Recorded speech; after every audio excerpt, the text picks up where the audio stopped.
ओम नमो भगवते वासुदेवाय। प्रथम स्कंद, दूसरा अध्याय, भगवत कथा और भगवत भक्ति का महात्म्य। श्री व्यास जी कहते हैं, शौनक आदि ब्रह्मवादी ऋषियों के ये प्रश्न सुनकर रोमहर्षण के पुत्र उग्रश्रवा को बड़ा ही आनंद हुआ। उन्होंने ऋषियों के इस मंगलमय प्रश्न का अभिनंदन करके कहना प्रारंभ किया। सूत जी ने कहा, जिस समय श्री सुखदेव जी का यज्ञोपवीत संस्कार भी नहीं हुआ था, सूत्रांग लौकिक वैदिक कर्मों के अनुष्ठान का अवसर भी नहीं आया था, उन्हें अकेले ही संन्यास लेने के उद्देश्य से जाते देखकर उनके पिता व्यास जी विरह से कातर होकर पुकारने लगे, बेटा बेटा। उस समय तन्मय होने के कारण श्री सुखदेव जी की ओर से वृक्षों ने उत्तर दिया। ऐसे सबके हृदय में विराजमान श्री सुखदेव मुनि को मैं नमस्कार करता हूँ। यह श्रीमद् भागवत अत्यंत गोपनीय रहस्यात्मक पुराण है।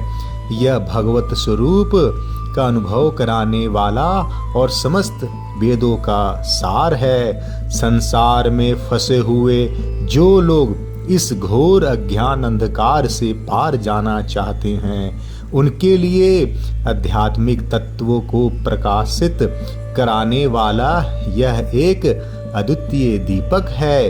वास्तव में उन्हीं पर करुणा करके बड़े बड़े मुनियों के आचार्य श्री सुखदेव जी ने इसका वर्णन किया है। मैं उनकी शरण ग्रहण करता हूँ। मनुष्यों में सर्वश्रेष्ठ भगवान के अवतार नर नारायण ऋषियों को, सरस्वती देवी को और श्री व्यास देव जी को नमस्कार करके तब संसार और अंतःकरण के समस्त विकारों पर विजय प्राप्त कराने वाले इस श्रीमद् भागवत महापुराण का पाठ आरंभ करना चाहिए। ऋषियों, आपने संपूर्ण विश्व के कल्याण के लिए यह बहुत सुंदर प्रश्न किया है, क्योंकि यह प्रश्न श्री कृष्ण के संबंध में है और इससे भली भांति आत्मशुद्धि हो जाती है। मनुष्यों के लिए सर्वश्रेष्ठ धर्म वही है जिससे भगवान श्री कृष्ण में भक्ति हो। भक्ति भी ऐसी जिसमें किसी प्रकार की कामना न हो और जो नित्य निरंतर बनी रहे। ऐसी भक्ति से हृदय आनंद स्वरूप परमात्मा की उपलब्धि करके कृत्य कृत्य हो जाता है। भगवान श्री कृष्ण में भक्ति होते ही, अनन्य प्रेम से उनमें चित्त जोड़ते ही निष्काम ज्ञान और वैराग्य का आविर्भाव हो जाता है। धर्म का ठीक ठीक अनुष्ठान करने पर भी यदि मनुष्य के हृदय में भगवान की लीला कथाओं के प्रति अनुराग का उदय न हो तो वह निराश्रम ही श्रम है। धर्म का फल है मोक्ष। उसकी सार्थकता अर्थ प्राप्ति में नहीं है। अर्थ केवल धर्म के लिए है। भोग विलास उसका फल नहीं माना गया है। भोग विलास का फल इंद्रियों का तृप्त करना नहीं है। उसका प्रयोजन है केवल जीवन निर्वाह। जीवन का फल भी तत्व जिज्ञासा है। बहुत कर्म करके स्वर्ग आदि प्राप्त करना उसका फल नहीं है। तत्ववेता लोग ज्ञाता और ज्ञेय के भेद से रहित अखंड अद्वितीय सच्चिदानंद स्वरूप ज्ञान को ही तत्व कहते हैं। उसी को कोई ब्रह्म, कोई परमात्मा और कोई भगवान के नाम से पुकारते हैं। श्रद्धालु मुनिजन भागवत श्रवण से प्राप्त ज्ञान वैराग्य युक्त भक्ति से अपने हृदय में उस परम तत्व स्वरूप परमात्मा का अनुभव करते हैं। शौनकादि ऋषियों, यही कारण है कि जो अपने अपने वर्ण तथा आश्रम के अनुसार मनुष्य जो धर्म का अनुष्ठान करते हैं उनकी पुण्य सिद्धि इसी में है कि भगवान प्रसन्न हो। इसीलिए एकाग्र मन से भक्त वत्सल भगवान का ही नित्य निरंतर श्रवण कीर्तन ध्यान और आराधना करना चाहिए।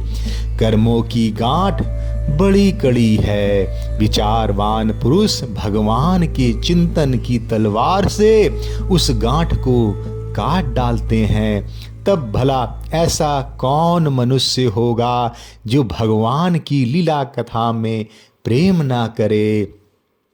शौनकादि ऋषियों पवित्र तीर्थों का सेवन करने से महत सेवा, तदनंतर श्रवण की इच्छा, फिर श्रद्धा, तत्पश्चात भागवत कथा में रुचि होती है।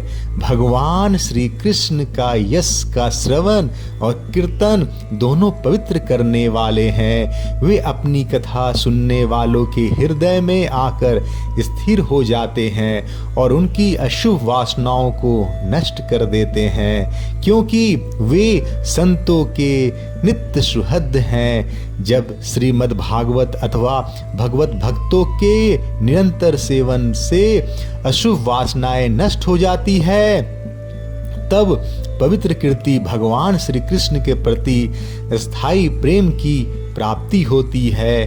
तब रजोगुण और तमोगुण के भाव, काम और लोभादि शांत हो जाते हैं और चित्त इनसे रहित होकर सत्व गुण में स्थित एवं निर्मल हो जाता है।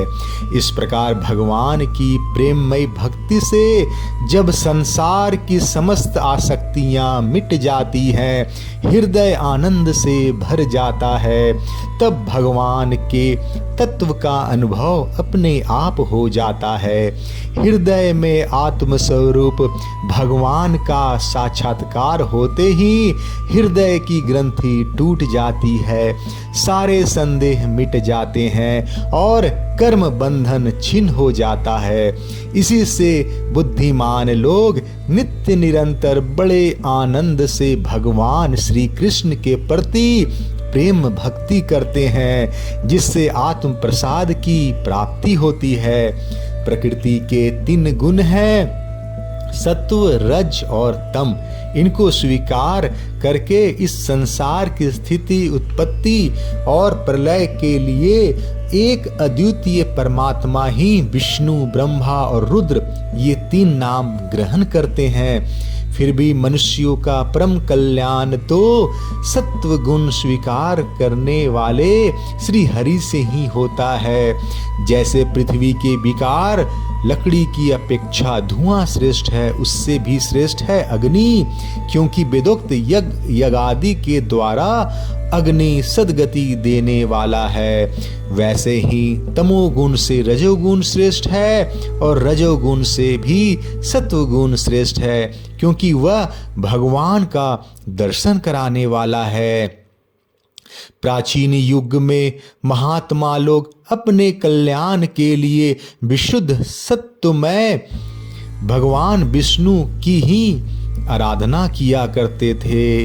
अब भी जो लोग उनका अनुसरण करते हैं वे उन्हीं के समान कल्याण भाजन होते हैं। जो लोग इस संसार सागर से पार जाना चाहते हैं वे यद्यपि किसी की निंदा तो नहीं करते, न किसी में दोष ही देखते हैं, फिर भी घोर रूप वाले तमोगुणी, रजोगुणी, भैरवादी भूतपतियों की उपासना न करके सत्वगुणी विष्णु भगवान और उनके अंश कला स्वरूपों का ही भजन करते हैं।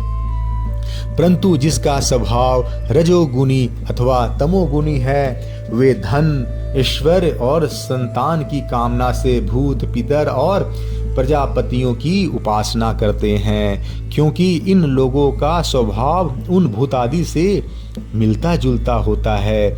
वेदों का तात्पर्य श्री कृष्ण में ही है, यज्ञों का उद्देश्य श्री कृष्ण ही है, योग श्री कृष्ण के लिए ही किए जाते हैं और समस्त कर्मों की परिसंपत्ति भी श्री कृष्ण में ही है। ज्ञान से ब्रह्म स्वरूप श्री कृष्ण की ही प्राप्ति होती है।